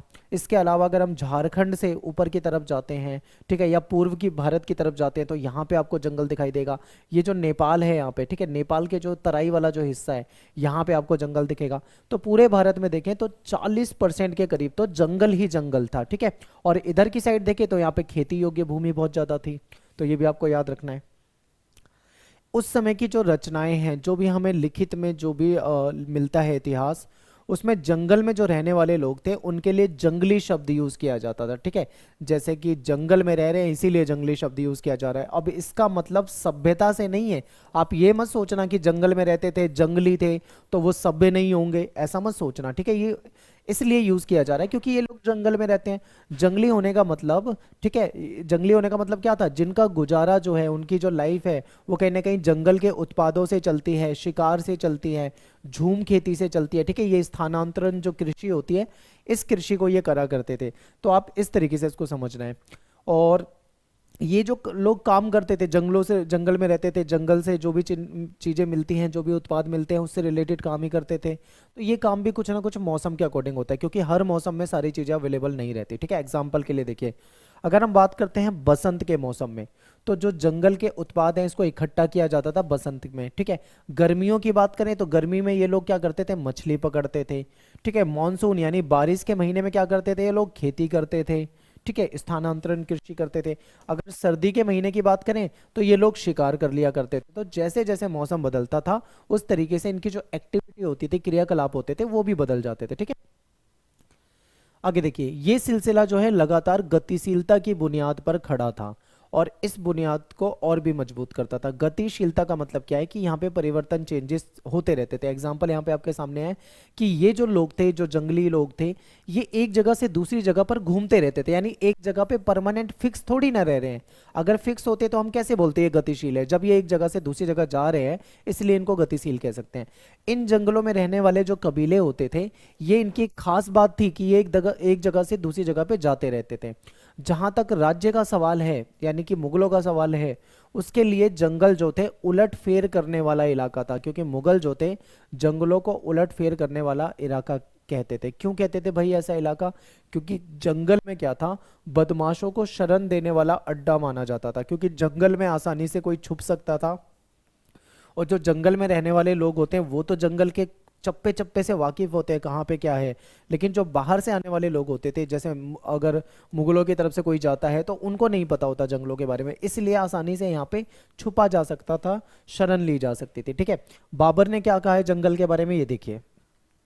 बाबर कहता है कि जंगल जो है एक रक्षा कवच था, ठीक है। क्या था, एक रक्षा कवच था, ऐसा रक्षा कवच जिसके पीछे परगना के लोग कड़े विद्रोही हो जाते थे और कर अदा करने से मुकर जाते थे, ठीक है। जो जैसे कि मान लो मुगल अगर चाहें किसी से कर लेने और कोई नहीं चाहता उनको टैक्स देना, तो वो क्या करता था, जो विद्रोही लोग होते थे वो आसानी से यहाँ पे जा सकते थे, जंगलों में छुप सकते थे। यही यहाँ पे बाबर ने बताया, ठीक है। सेम चीजें आगे देखते हैं। नेक्स्ट है हमारा टॉपिक, जंगल में घुसपैठ। जंगल में घुसपैठ होने लगी, बाहर के लोग भी यहाँ पे आने लगे। कैसे क्या था इसको देखते हैं। देखिए, राज्य को सेना के लिए हाथी की जरूरत होती थी, क्योंकि भाई जो मुगल हैं इनको अपनी सेना रखनी है, और सेना अगर रखनी है तो सेना के लिए उस समय में हाथी बहुत इंपॉर्टेंट होते थे, ठीक है। तो ये हाथी के लिए भी कहीं ना कहीं जंगलों में जाते थे। इसलिए जंगल वासियों से जो भेंट ली जाती थी, ठीक है, जो पेशकश ली जाती, पेशकश मतलब जो मुगल उनसे भेंट लिया करते थे, उसमें ज्यादातर इनसे हाथी लिए करते थे, ठीक है, हाथी ये लेते थे। और यहाँ पे शिकार अभियान भी होता था। अब क्या है कि जैसे जो मुगल शासक है वो क्या करता था, जब उसे शिकार पे जाना होता था तो वो जंगल के कोने कोने में जाता था, वहाँ के जो लोग थे उनसे उनकी समस्याओं के बारे में जानकारी लेता था, उनकी शिकायतों को व्यक्तिगत रूप से यानी पर्सनली सुनता था जाके, ठीक है। दरबारी कलाकारों के जो चित्र हैं उसमें भी आपको शिकार के दृश्य दिखाई देंगे, ठीक है। जो भी चित्र आपको दिखेंगे उसमें शिकार दिखेंगे। एग्जाम्पल के लिए आपके सामने की इमेज रखी है मैंने, बहुत ध्यान से देखो इसे। यहाँ पे एक व्यक्ति है, ठीक है, ये मुगल शासक होगा, ये शिकार के लिए आया है, इसने बंदूक तान रखी है और यहाँ पे आपको हिरन, खूब सारे हिरणों का झुंड दिखाई दे रहा है, ठीक है। तो ये उस पे कहीं ना कहीं निशाना लगा रहे हैं। तो ये एक ऐसी इमेज है जो शिकार को दर्शा रही है, ठीक है। तो उस समय में जो चित्र होते थे उसमें शिकार को दिखाया गया था। फिर है वाणिज्यिक खेती, ठीक है। वाणिज्यिक खेती का भी असर होता है, क्योंकि देखो जंगल के जो उत्पाद हैं, जो जंगल में मिलने वाली चीजें हैं, जैसे कि शहद हो गई, ठीक है, मधुमोम हो गई, या लाख हो गई, लाख को गोंद भी कहा जाता है, ठीक है, गोंद, इसकी जो डिमांड थी वो काफी होती थी। लाख जैसी कुछ वस्तुएं जो थी वो 17वीं सदी में भारत से समुद्र पार यानी भारत से दूसरी जगह पे जाने लगी थी, क्योंकि हम इसको एक्सपोर्ट कर देते थे, निर्यात कर देते थे, ठीक है। तो इसलिए यहाँ पे जो वाणिज्यिक खेती है इसका काफी असर हुआ, क्योंकि इन चीजों की डिमांड बहुत होती थी, तो ये चीजें बाहर बेची जाती थी, ठीक है। हाथी भी पकड़े और बेचे जाते थे। व्यापार के तहत देखें तो वस्तुओं की अदला बदली भी होती थी। एक्सचेंज सिस्टम भी था कि जैसे व्यापार करते हैं तो कोई सामान हमने दिया तो उससे बदले में कोई दूसरा सामान ले लिया, ये सिस्टम भी होता था। तो यहाँ पे भी कुछ बदलाव आते हैं। इसके बाद है सामाजिक कारणों से भी जंगलवासी जो थे उनके जीवन में एक बदलाव आता है, क्योंकि जंगल में जो रहने वाले लोग थे वो कबीलों में रहते थे, ठीक है। और उनके कबीलों के जो होते थे सरदार भी होते थे। कई कबीलों के सरदार जो थे बाद में जमींदार बन गए थे, क्योंकि बहुत सारी जमीनें उनके हाथ में आ गई थी। कुछ तो राजा भी बन गए थे, ठीक है। ऐसे में उन्हें सेना खड़ी करने की आवश्यकता हुई, क्योंकि अगर वो राजा का मतलब मुगल शासक वाला राजा नहीं है, राजा का मतलब है किसी छोटे से क्षेत्र में अपना वहां पे अधिकार कर लेना, कुछ इस प्रकार से, ठीक है। अब जब ये राजा बनेंगे तो कहीं ना कहीं इनको सेना की जरूरत होगी। अब सेना की जरूरत होगी तो किसको भर्ती करेंगे, तो ज्यादातर ये अपने खानदान अपने परिवार के लोगों को ही सेना में भर्ती कर लेते थे। जो इनके भाई बंधु होते थे, इनके रिश्तेदार वगैरह होते थे, उनको उसमें शामिल कर लिया करते थे। सिंध इलाके की बात करें तो वहां पे जो कबीलाई सेना है उसमें कहा जाता है कि 6000 घुड़सवार और 7000 पैदल सिपाही थे इनके पास। असम, ये इंपॉर्टेंट क्वेश्चन है, ये आपके एमसीक्यू में आया हुआ था, ठीक है। प्रीवियस ईयर में पूछा हुआ क्वेश्चन है। एमसीक्यू तो आपकी पूरी बुक में से कहीं से भी बना देते हैं। तो अहोम जो राजा होते हैं, अहोम राजा, ये किससे रिलेटेड है, असम से रिलेटेड है। पेपर में ऐसा ही कुछ पूछा हुआ था, ऑप्शन में अलग अलग जगह दे रखी थी, ठीक है। तो इसको समझिए, असम में जो अहोम राजा थे इनके पास अपने पायक होते थे। अब ये पायक कौन है भाई, ये वो लोग होते थे जिन्हें जमीन के बदले में सैनिक सेवा देनी होती थी। यानी कि इन राजाओं ने कुछ लोगों को क्या दे रखी थी, ठीक है, जमीन दे रखी थी, ठीक है। लोगों को इन्होंने जमीन दे रखी थी। अब उस जमीन के बदले इनसे क्या करते थे, ये सैनिक सेवा लिया करते थे। अहोम राजाओं ने जंगली हाथी पकड़ने पर अपने एकाधिकार का ऐलान कर रखा था कि भाई जंगली हाथियों को केवल हम पकड़ेंगे, अहोम राजा, हमारा एकाधिकार है, कोई दूसरा इसको नहीं पकड़ सकता। इन्होंने इसकी घोषणा कर रखी थी। तो ये इंपॉर्टेंट है। पायक आपसे पूछा जा सकता है, पायक कौन है, तो पायक ऐसे लोग हैं जिनको जमीन के बदले में अपनी सैन्य सेवा देनी होती थी, ठीक है। नेक्स्ट टॉपिक है हमारा जमींदार।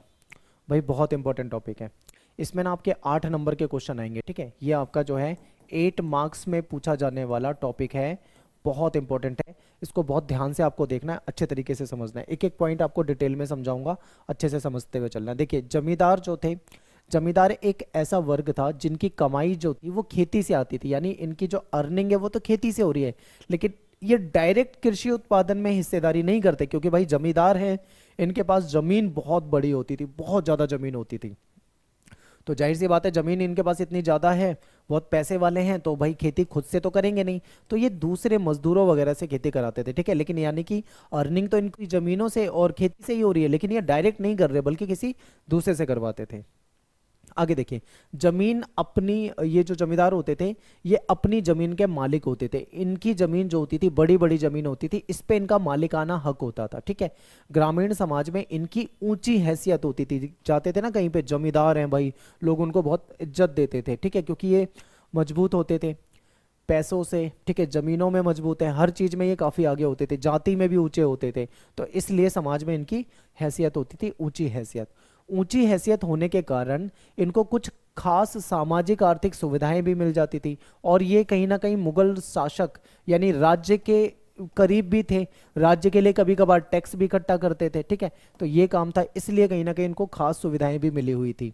जमींदारों की जो बढ़ी हुई हैसियत है, इसके पीछे कारण क्या था, जाति, क्योंकि इनकी जाति भी ये उच्च वर्ग से थे, तो ये भी एक कारण हो जाएगा, ठीक है, इनकी हैसियत का। और कुछ खास किस्म की ये सेवाएं और खिदमत भी करते थे, ठीक है। एग्जाम्पल के लिए है, राज्य की ओर से ये कर भी वसूलने का काम करते थे, ठीक है, टैक्स वसूलने का काम भी कर लेते थे। जमींदारों की जो बढ़ी हुई हैसियत थी, ये स्लाइड आई थिंक 2 बार हो गई है, आगे चलते हैं। देखो, जमींदारों की समृद्धि की वजह जो है वो है इनकी विस्तृत व्यक्तिगत जमीन, यानी इनकी पर्सनल इंडिविजुअल जमीन होती थी जो बहुत बड़ी बड़ी होती थी, पूरा इनका इस पे अधिकार होता था, ये इनकी मिल्कियत होती थी। मिल्कियत का मतलब इनकी संपत्ति होती थी। अब इनकी जमीन है तो चाहे उसको बेचें, चाहे उस पे आग लगाएं, चाहे उसको गिरवी रखें, ठीक है, जो दिल करे वो कर सकते थे, इनकी खुद की वो संपत्ति होती थी, ठीक है। तो मिल्कियत जो जमीन है उस पे जमींदार जो होते थे उनके निजी इस्तेमाल के लिए खेती वगैरह की जाती थी। इन जमीनों पे ये क्या करते थे, जो दिहाड़ी मजदूर होते थे, ठीक है, या गुलाम जो होते थे, उनसे काम करा लिया करते थे। जमींदार अपनी मर्जी के मुताबिक अपनी जमीनों को बेच सकते थे, ठीक है, चाहे तो किसी के नाम कर सकते थे, या उनका मन करे तो वो उसको गिरवी रख सकते थे, किसी भी कार्य में यूज कर सकते थे, क्योंकि भाई उनकी पर्सनल जमीन थी वो। जमींदार जो हैं वो सैनिक संसाधन होने के कारण अधिक ताकतवर थे। जमींदार ज्यादा ताकतवर क्यों थे, इसके पीछे एक रीजन ये भी था कि इनके पास खुद की पर्सनल सेना भी थी, ठीक है, अपने सैनिक होते थे। ज्यादातर जमींदारों के पास अपने किले होते थे, ठीक है, अपनी सैनिक टुकड़ियां होती थी, इसमें घुड़सवार भी होते थे, तोपखाने भी इनके पास थे, पैदल सिपाही भी थे, ठीक है। आप सोचो कितने ज्यादा ताकतवर है, सब कुछ इनके पास है। तो ये इसलिए इंपॉर्टेंट हो जाता है जमींदार वर्ग। तो यहां से आपका 8 नंबर का क्वेश्चन आता है जमींदार के बारे में, तो ये सारी बातें आपको बतानी होती है। अगला टॉपिक है हमारा भू राजस्व प्रणाली, ठीक है, जो भूमि से मिलने वाला जो टैक्स था, टैक्स सिस्टम, इसको हम देखेंगे कि कैसा सिस्टम था, कैसे टैक्स मिलता था, क्या था, इसको देखते हैं। देखिए, जमीन से मिलने वाला जो टैक्स होता था, राजस्व होता था, वो मुगल साम्राज्य की आर्थिक बुनियाद थी, क्योंकि मुगल साम्राज्य का जो सबसे ज्यादा जो उसका टैक्स कलेक्शन था वो कहीं ना कहीं भूमि से था। ये तो मैंने आपको चैप्टर के स्टार्टिंग में बता दिया था भूमि अर्थात कृषि से, कृषि उत्पादन से भी था, ठीक है, ये इंपॉर्टेंट था। इसलिए जो मुगल साम्राज्य था, इसको कृषि उत्पादन पर नियंत्रण रखने के लिए दो तरह की चीजों की जरूरत थी, ठीक है। क्यों? क्योंकि सबसे पहली चीज ये थी कि इनके पास इनका जो क्षेत्र है वो बढ़ता जा रहा था, ये अलग अलग क्षेत्रों को जीतते जा रहे थे, अपने में शामिल करते जा रहे थे। तो उस बढ़े हुए क्षेत्र में इनको कहीं ना कहीं कृषि पे नियंत्रण रखने की जरूरत थी। सबसे पहली तो पहला पॉइंट ये हो जाएगा, इनको नियंत्रण रखने की जरूरत थी। दूसरा पॉइंट क्या हो जाएगा कि अब इनको अलग अलग क्षेत्र, इनके क्षेत्र विस्तार में आ चुके हैं, तो अब उन सभी जगह से इनको टैक्स भी लेना है, तो कहीं ना कहीं वहां पे राजस्व का आकलन करना, और आकलन करने के बाद राजस्व को वसूली करना, ठीक है, इसकी जरूरत थी। इसीलिए फिर इन्होंने प्रशासनिक तंत्र खड़ा करने का प्रयास किया, ताकि एक पूरा प्रशासन होगा, पूरी जिम्मेदारी होगी, तो आसानी से टैक्स को इकट्ठा कर सकते हैं। इसके लिए इन्होंने भर्ती करी दीवान की, दीवान जी आपने सुना होगा, ठीक है। जो दीवान होता था, दीवान एक ऐसा पद था, एक ऐसी पोस्ट थी, ठीक है, जिसपे पूरी जिम्मेदारी होती थी, ठीक है। किस चीज की जिम्मेदारी होती थी? पूरे राज्य की जो वित्तीय व्यवस्था होती है उसकी देखरेख करने की जिम्मेदारी दीवान की थी, उसका हिसाब किताब रखना, ठीक है। और राजस्व अधिकारी जो होते थे वो खेती की दुनिया में दाखिल हो गए, इसी तहत दीवान भी कहीं ना कहीं, और जो राजस्व अधिकारी थे ये खेती की दुनिया में आ गए। क्यों? क्योंकि भाई अब सारा जो खेती का जो टैक्स वगैरह है वो इनके जरिए ही जाता था। तो ये इंपॉर्टेंट है, याद रखना, हो सकता है पेपर में पूछ लिया जाए। लोगों पर टैक्स का बोझ कितना निर्धारित करना है, कितना टैक्स लोगों से लेना है, ये निर्धारित करने से पहले ये देखा जाता था कि वो जो जमीन है उस पर होने वाला जो उत्पादन है वो कैसा है, ठीक है। इसके बारे में सूचनाएं इकट्ठी की जाती थी कि जमीन से उत्पादन कैसा हो रहा है। अगर ज्यादा उत्पादन हो रहा है तो टैक्स ज्यादा लिया जाएगा, कम हो रहा है तो उस पर टैक्स कम लिया जाएगा, ठीक है। तो टैक्स का बोझ इसी आधार पे डाला जाता था कि जमीन का उत्पादन कैसा है, ठीक है। अब बात करते हैं थोड़ा सा भू राजस्व का, और डिटेल में समझो। इसको हम दो तरीके से बांट के पढ़ेंगे। एक तो भू राजस्व में होता था कर निर्धारण, यानी कि इसमें यह निर्धारित कर दिया जाता था कि किसको कितना टैक्स देना है, ठीक है, टैक्स कितना होना चाहिए, ये सारी चीजें। फिर होता था दूसरा वास्तविक वसूली दोनों में फर्क है, इसको समझना। यहीं पे दो टर्म और आ जाती है आपके, एक टर्म आ जाती है जमा, और एक टर्म आ जाती है वसूली। अब जमा और वसूली में क्या फर्क है, थोड़ा सा ये समझो। जमा का मतलब होता था निर्धारित रकम, यानी कितना रकम जो है वो डिसाइड हुई है वो, और हासिल का मतलब होता था सचमुच में वसूली गई रकम। कई बार क्या होता था, मान लो टैक्स जो है वो 100 रुपए डिसाइड हुआ है, ठीक है, तो जरूरी थोड़ी है कि वो सामने वाला 100 रुपए पूरा टैक्स दे दे। हो सकता है उसके पास पैसे ही ना हो, या कोई समस्या आ गई हो, वो 10 रुपए देता है, तो 10 रुपए दिए तो यानी 90 रुपए तो बकाया रह गए। तो ये तो हो गई आपकी जमा, लेकिन जो मिला है सचमुच में जो मिला है वो हो जाएगा आपका हासिल, ठीक है। ये दोनों आपको समझना है। आगे चलते हैं। अमील गुजाल, ये भी कभी कभी पेपर में आ सकता है। तो देखिए अमील गुजाल क्या होता है, ये मुगल काल के ऐसे अधिकारी होते थे जो राजस्व वसूली का काम करते थे, यानी ये वसूली करते थे। क्या वसूली करते थे? टैक्स वसूली करते थे, ठीक है। तो अमील गुजार कौन थे? टैक्स वसूल करने वाले। अमील गुजार को अकबर ने आदेश दिया था कि उन्हें कोशिश करनी चाहिए कि किसान जो है वो नगद में भुगतान करे, ठीक है। उनको मतलब मेन उद्देश्य होता था कि किसान नगद में भुगतान करे, लेकिन अगर किसान नगद में नहीं दे पा रहा, भुगतान नहीं कर पा रहा, तो वो फसल के रूप में भी कर सकता है। ये ऑप्शन उसके सामने खुला होना चाहिए, ठीक है, वो कर सकता है, लेकिन ज्यादा फोकस किस चीज पे रहेगा कि वो नगद में दे। आगे देखते हैं। कर निर्धारित करते समय राज्य जो है अपना हिस्सा ज्यादा से ज्यादा रखने की कोशिश करता था, क्योंकि वो चाहता था भाई कि ज्यादा से ज्यादा जो हिस्सा हो वो राज्य को मिले। लेकिन कई बार ऐसा क्या हो जाता था, कुछ सिचुएशन अलग हो जाती थी, तो उतना हिस्सा उनको मिल नहीं पाता था। हर प्रांत में जुती हुई जमीन या जोतने लायक जो जमीन है उन सब की नपाई की जाती थी, ठीक है, उसका रिकॉर्ड रखा जाता था। तो अकबर के शासनकाल में अबुल फजल ने जो आइन लिखी है उसमें जमीनों से रिलेटेड जो आंकड़े हैं वो रखे हैं। बाद के जो शासक आए उन्होंने भी इसका प्रयास करवाया, ठीक है। 1665 में औरंगजेब ने भी अपने राजस्व कर्मचारियों को क्लियर कहा था कि हर गांव में जाओ, जितने भी खेतीहर हैं यानी जितने भी किसान हैं, सर्वे करो, उनकी संख्या का पता लगाओ, ठीक है, और पूरा रिकॉर्ड रखो कि कितने भाई यहाँ पे हैं। और नपाई वगैरह के लिए कहा था, लेकिन सारी चीज़ों को नाप पाना मुश्किल था, क्योंकि ज़्यादातर जो क्षेत्र था, अभी हमने पढ़ा था ना स्टार्टिंग में, कि ऐसा माना गया है कि 40% के आसपास तो जंगल ही था। अब जंगलों को थोड़ी कोई नाप सकता है, तो यहाँ पे कुछ समस्या आ जाती थी। तो ये पॉइंट इंपॉर्टेंट है, याद रखना। नेक्स्ट टॉपिक है चांदी का बहाव। देखिए, मुगल साम्राज्य जो था मजबूत साम्राज्य था एशिया में, और कहीं ना कहीं स्टेबल साम्राज्य था। इसके अलावा चाइना में जैसे मिंग वगैरह हो जाते हैं, ठीक है, सफावी ईरान की तरफ हो जाते हैं, वो भी क्या थे, स्टेबल थे। तो इसकी वजह से क्या होता है, जैसे ऑटोमन तुर्की में हो जाता है, कुछ और भी साम्राज्य थे, तो इन सभी का व्यापार होता था, ठीक है। 16वीं 17वीं सदी में अगर हम देखें तो कहीं ना कहीं इन्होंने अपनी पकड़ जो थी वो मजबूत बनाने में कामयाब हो रखे थे, इनका व्यापार होने लगा था। इसी समय में कुछ खोजी यात्रा के कारण नई दुनिया के बारे में पता लग गया था, यानी कि यूरोप के बारे में, अमेरिका के बारे में लोगों को पता लगने लगा था। इसकी वजह से एशिया का व्यापार जो है वो यूरोप से होने लगा था, ठीक है। और खास करके भारत से व्यापार जो था वो काफी ज्यादा मात्रा में होता था। तो इस वजह से भारत का जो व्यापार है वो समुद्र पार के देशों से होने लगा, ठीक है। भारत का व्यापार अलग देशों से भी होने लगा। अब अलग देशों से व्यापार होने लगा तो उससे ये फायदा हो गया कि व्यापार में एक भौगोलिक विविधता भी आई, और नई नई चीजों की, नई नई वस्तुओं का व्यापार भी शुरू हो गया।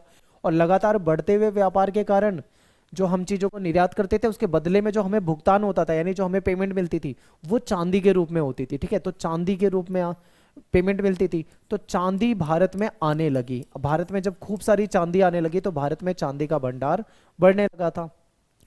भारत के लिए ये अच्छा भी था, क्योंकि भारत के पास चांदी वाले जो प्राकृतिक संसाधन हैं वो नहीं थे, बाहर से मिल जाती थी, तो ये अच्छा था। इसी समय में क्या था, सिक्के वगैरह जो थे वो सारे चांदी के बनने लगे थे, ठीक है। ज्यादातर चांदी के सिक्के ढाले जाते थे उस, और उसकी ढलाई में बहुत ज्यादा वृद्धि हो गई। और एक फायदा ये भी हुआ कि जो अब व्यापार जो होने लगा है, चांदी के सिक्के अवेलेबल है, तो सारा का सारा नगद व्यापार होने लगा था, ज्यादातर नकदी में व्यापार हो रहा था। और टैक्स वसूली में भी आसानी हो रही थी कि लोगों के पास अगर चांदी के कॉइन्स होते थे तो उससे टैक्स वसूली में भी उनको फायदा है कि भाई उनको नगद में ही भुगतान भी हो जाएगा। तो ये कुछ इसके लाभ थे। अब बात करते हैं, लास्ट टॉपिक है अबुल फजल की आईने अकबरी। देखिए, आईने अकबरी जो है वो एक पार्ट है अकबरनामा की, ठीक है। अकबर ने जो लिखवाई थी अकबरनामा, उसका एक छोटा सा पार्ट है आईने अकबरी। तो इसको समझते हैं। देखिए, आईने अकबरी जो है एक बहुत बड़ा परियोजना यानी बहुत बड़ा प्रोजेक्ट था, जिसका जिम्मा जो था वो अकबर के जो दरबारी जो लेखक था, ठीक है, अबुल फजल, इसने लिया था। अकबर के शासन के समय में अगर हम देखें तो 42वें वर्ष में इसने इसको 5 बार संशोधन करने के बाद इसको कंप्लीट किया था। 5 बार इसमें संशोधन हुआ था, ठीक है, एडिटिंग हुई थी। और आइन इतिहास लिखने के लिए एक ऐसे एक मतलब एक आप इसको बहुत बड़ा प्रोजेक्ट मान लो, जिसकी पहल जो है, जिसकी शुरुआत जो है वो अकबर ने करवाई थी, ठीक है। और इस परियोजना का परिणाम था अकबरनामा, कि इसको अकबरनामा के नाम से जाना जाता था, जो 3 जिल्दों में रचा गया था। अब ये जिल्द का मतलब क्या है ये समझना है आपको, ठीक है। यानी कि जो अकबरनामा है, ठीक है, उसको 3 पार्ट में डिवाइड किया गया है, इसी को 3 जिल्द कह सकते हैं। तो पहली जो 2 जिल्द थी, स्टार्टिंग की जो 2 जिल्द थी, उसमें जो इनका जो ऐतिहासिक व्याख्यान मिलता है। तीसरी जिल्द जो होती थी, तीसरा जो पार्ट होता था वो आईने अकबरी होता था, ठीक है। अब आपको थोड़ा सा और अच्छे से समझने के लिए आप यहाँ पे देखोगे, मान लीजिए ये है अकबरनामा। अब अकबरनामा को हम डिवाइड कर देते हैं 3 हिस्सों में, ठीक है। अकबरनामा मान लीजिए एक ग्रंथ है या एक इतिहास है, तो इसको 3 हिस्सों में बांट देते हैं। एक शुरू के जो 2 हिस्से हैं इसमें ऐतिहासिक दास्तान है, ठीक है, मुगलों के बारे में जानकारी मिलेगी। तीसरा जो पार्ट था वो था आईने अकबरी, ठीक है। यहाँ पे इस तरीके से आपको समझना है, यानी तीसरा पार्ट आईने अकबरी था, और आईने अकबरी में से हमको मुगल काल के बारे में बहुत डिटेल में जानकारी मिलती है, ठीक है। अब देखो आईने अकबरी से हमको क्या जानकारी मिलती है, आपके दिमाग में यही क्वेश्चन आएगा कि इसमें क्या क्या लिखा था। तो आईने अकबरी में दरबार के बारे में लिखा हुआ था, प्रशासन के बारे में लिखा था, सेना का जो संगठन था इसके बारे में लिखा हुआ था, राजस्व के स्रोत हो गए, या अकबर के साम्राज्य में जो प्रांत का जो भूगोल था, उसकी जो ज्योग्राफिकल कंडीशन थी, लोगों का जो जो उस समय का साहित्य हो गया, सांस्कृतिक और धार्मिक रीति रिवाज हो गए, ठीक है। अकबर के समय में जितने भी डिपार्टमेंट थे, विभाग थे, और उसके काल में जो अलग अलग प्रांत और सूबे थे, इन सभी चीजों के बारे में आईने अकबरी में विस्तार से लिखा गया है, विस्तार से चर्चा की गई है, तो ये जानकारी मिलती है, ठीक है। अब आईने अकबरी भी 5 पार्ट में डिवाइड है, ये मत समझिए कि आईने अकबरी छोटा सा था, इसमें बहुत डिटेल में लिखा हुआ है। जिस तरीके से अकबरनामा 3 पार्ट में डिवाइड था और तीसरा पार्ट आईने अकबरी था, इसी तरीके से आईने अकबरी भी 5 पार्ट में डिवाइड है। पहला जो पार्ट है इसका नाम है मंजिल आबादी, दूसरे पार्ट को कहा जाता है सिपह आबादी, तीसरे को पार्ट को जो कहा जाता है मुल्क आबादी, और चौथा और पांचवा जो होता है इसमें मजहबी जो सांस्कृतिक रीति रिवाज थे ये देखने को मिलते हैं, ठीक है। अब हम क्या करते हैं, एक एक पार्ट को समझ लेते हैं। जो सबसे पहला पार्ट है मंजिल आबादी, इसमें क्या जानकारी मिलती है, जो शाही परिवार था उस परिवार के बारे में जानकारी मिलती है, रख रखाव के बारे में जानकारी मिलती है पहले पार्ट में, ठीक है, जो आईने अकबरी है। आईने अकबरी का जो दूसरा हिस्सा है सिपह आबादी, इसमें सिपाही सैनिकों के बारे में जानकारी मिलती है, ठीक है। तो देखिए सैनिक और नागरिक प्रशासन जो है, उनके जो नौकर हैं उनके बारे में क्या व्यवस्था थी, इसके बारे में जानकारी मिलेगी। शाही अफसर, मनसबदार, विद्वान, कवि, कलाकार, इन सब की संक्षिप्त यानी शॉर्ट में समरी के रूप में इनकी जीवनी भी मिल जाती है, तो ये मिलती है दूसरी पार्ट में।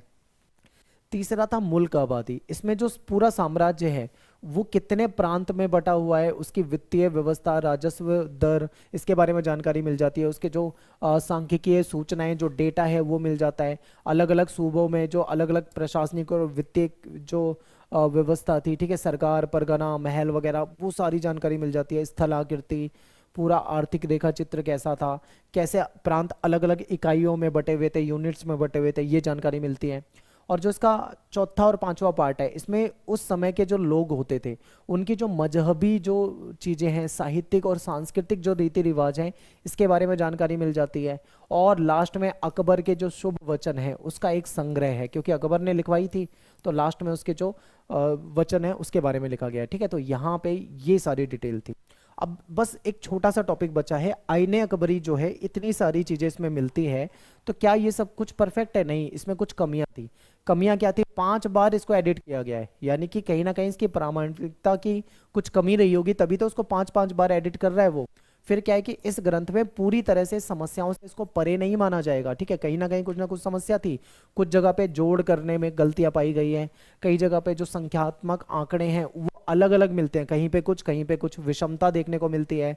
बंगाल और उड़ीसा की जो जानकारी है ज़्यादा इसमें नहीं मिलती। आंकड़े जो दिए गए हैं वो प्रासंगिक हैं भी या नहीं, इसकी भी कहीं ना कहीं कुछ कमियां हैं। दूसरी सबसे लास्ट पॉइंट आप बताना कि ये जो लिखने वाला था, ठीक है, अबुल फजल, और लिखवाने वाला अकबर, दोनों ही मुगल हैं। तो ये सत्ता के ऊंचे गलियारों का नजरिया है। आम लोगों के जीवन कैसे था, बहुत डिटेल में इसमें कोई खास जानकारी उनके बारे में मिल नहीं पा रही है, ठीक है, आप ऐसे बता सकते हो। तो यहाँ पे अपना जो चैप्टर है वो खत्म हो जाता है। मेरा नाम सतिंदर प्रताप है, आप मुझे इंस्टा पे फॉलो कर सकते हो, एकलव्य स्टडी पॉइंट, ये मेरा यूजर नेम है, और आप मुझे इस नाम से सर्च करके फॉलो कर सकते हैं, ठीक है। और थैंक्स फॉर वॉचिंग। जय हिंद, जय भारत। आई होप आप सभी को वीडियो पसंद आई होगी, तो लाइक कर दें, कॉमेंट कर दें, शेयर कर दें। मिलते हैं आपसे नेक्स्ट वीडियो में। Thanks for watching.